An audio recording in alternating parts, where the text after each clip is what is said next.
Assalamualaikum, Italian. We are here for science lecture class 8th. Today it is our third lecture on science and our topic the uses of the acids. यहाँ पर different acid को हम discuss करेंगे और उनका uses जो है हम इस्तेमाल करेंगे। अब इसमें जो मेनली यूज़ होने वाले एसिड हैं उनको डिस्कस किया जाएगा। तो इसमें सबसे पहले जो है यहाँ पर मैंने हेडिंग्स बनाई हुई हैं ताकि पढ़ाने में और बताने में आसानी हो। तो सबसे पहले जो एसिड्स है वो हाइड्रोक्लोरिक एसिड है जिसे HCl के नाम से जो है जाना जाता है। मैंने लिखा हुआ भी है अगर आप देखें। तो उसके बाद इसके यूजेस हैं कि for cleaning rust from the जो है from the surface of the metals पर जो इसका रस्टिंग हो जाती है उसकी तो उसको हटाने के लिए हम हाइड्रोक्लोरिक एसिड का इस्तेमाल करते हैं। उसके बाद for purifications of the common salt NaCl जो सोडियम क्लोराइड के नाम से जाना जाता है या उर्फ़ आम इसे आम नमक कहते हैं, तो टेबल सॉल्ट भी इसे कहा जाता है। उसको साफ़ करने के लिए उसकी प्यूरिफिकेशंस के लिए भी हाइड्रोक्लोरिक एसिड का इस्तेमाल करते हैं।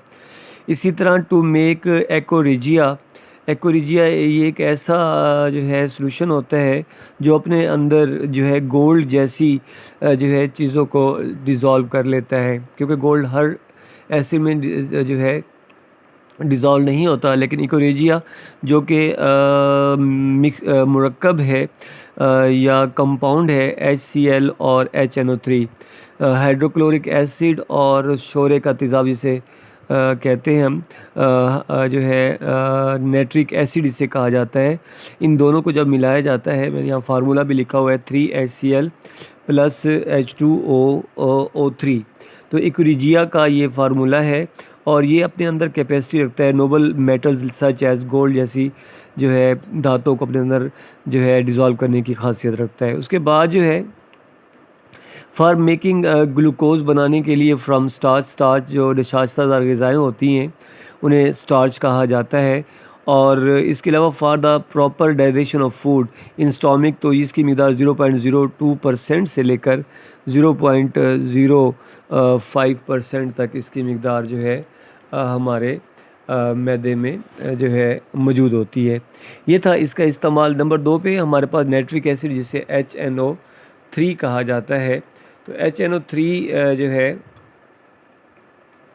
ये इसका जो इस्तेमाल है in the manufacture of the fertiliser, एक तो खादों में इस्तेमाल होता है लाइक अमोनियम नाइट्रेट है एग्जांपल इसकी हो गई, और for the manufacture of the explosive धमाका खेज़ मवाद में भी इसको इस्तेमाल किया जाता है। और नंबर 3 पर in the manufacturing of the dies, रंग करने में, प्लास्टिक्स एंड आर्टिफिशियल सिल्क बनाने में भी हम जो है नाइट्रिक एसिड का इस्तेमाल करते हैं। For etching designs on metal पर जो डिज़ाइंस वगैरह बनाए जाते हैं उनकी कुंदाकारी के लिए जो है हम जो है नाइट्रिक एसिड का इस्तेमाल करते हैं, जैसे कॉपर, ब्रेस एंड ब्रोंज जैसी धातुओं पर। नंबर 3 पर जो है जो सबसे ज़्यादा मिक़दार में जो है यूज़ किया जाता है एसिड, वो जो है हाइड्रोक्लोरिक एसिड है, सल्फ्यूरिक एसिड है। और सल्फ्यूरिक एसिड में सबसे पहले एज अ डिहाइड्रेटिंग जो है खुश्क कुनुंदा मकसद है कि चीज़ों को खुश्क करने के लिए जो है ये एज जो है इस्तेमाल होता है, खुश्क कुनिंदा के तौर पर इस्तेमाल होता है। इसके बाद in the manufacturing of the fertiliser खादों में भी इस्तेमाल किया जाता है, लाइक जैसे अमोनियम होगी, फास्फेट और कैल्शियम अमोनियम फास्फेट वगैरह वगैरह में भी जो है सल्फ्यूरिक एसिड इस्तेमाल किया जाता है। इसके अलावा नंबर 3 पर मैंने लिखा है in the manufacturing of the cellulite, plastic में, आर्टिफिशियल सिल्क में, पेंट्स में, ड्रग्स में, अद्वियात जिसे कहते हैं नशेवर अद्वियात, और डिटर्जेंट्स और साबुन वगैरह में भी इसका इस्तेमाल किया जाता है। उसके बाद इसका अगला जो इस्तेमाल है वो जो है नंबर जो है 4 पे जो इस्तेमाल है इसका तो वो है इन पेट्रोलियम रिफाइनिंग, पेट्रोल को साफ़ करने के लिए, textile and paper and leathers industries जो है में इसको इस्तेमाल किया जाता है। जो है is used in lead storage batteries में भी इसका इस्तेमाल किया जाता है। इसको किंग ऑफ केमिकल्स कहा जाता है सल्फ्यूरिक एसिड को। उसकी वजह ये है क्योंकि ये बहुत सारी धातुओं में इस्तेमाल किया जाए, बहुत सारे जो है प्रोडक्ट्स में इसके इस्तेमाल किया जाता है, इसलिए इसे किंग ऑफ केमिकल का नाम दिया जाता है। उसके बाद नंबर 4 पे एसिटिक एसिड है। तो in preparation of the pickles, चटनियाँ वगैरह में इस्तेमाल करते हैं हम इसको, अचार वगैरह में। In the manufacturing of the synthetic fibres में इस्तेमाल किया जाता है।